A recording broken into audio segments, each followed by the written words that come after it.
We all have a number story, and I had the pleasure of mentoring this young woman, Cheryl, who is in our youth foundation, Inspiring Children, where we help people heal from trauma. This is her story and a beautiful poem she wrote.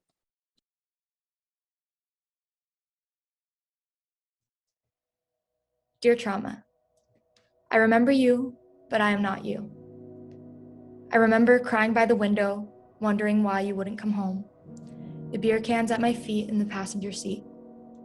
Door slamming, things crashing, voices running rampant. The pain in your eyes and cries fed into all my lies. I remember guilt, fear, sadness, and resentment. How those feelings used to dictate my every action. How those feelings consumed me until I no longer could see. Worthless, pointless, purposeless, my life seemed. And my escapes were still not ridding me of my pain. Freedom just felt so far away. I thought suicide was the only way. But little did I know that after that almost fatal day, my life would change in an extraordinary way. That day in the hospital, I can't quite explain. Something was sparked inside my soul. I knew I had it in me to grow. Realized these thoughts in my head all weren't true, that I had the power to choose, to let go, love, and push through. I stopped running away, and in stillness I stayed.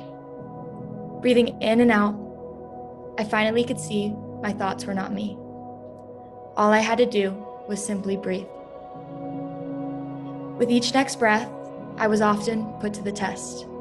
All my pain would rise inside of me, and it would get difficult to breathe. In the beginning, I cried and cried and cried, but I carried on and tried and tried and tried. Coming back to my breath during times of distress, when everything in me wanted to hate, I refused to take the bait. In those moments, I'd say I healed the most, because I let love be my host.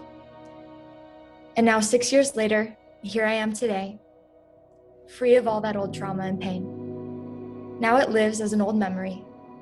I actually think of it quite fondly. It gave me the chance to find the deepest kind of love so that I could rise above and figure out who I am by not living under my trauma's hand. Learn more about yours at numberstory.org. And to learn some exercises that Cheryl used to overcome her trauma and anxiety, you can go to jewelneverbroken.com.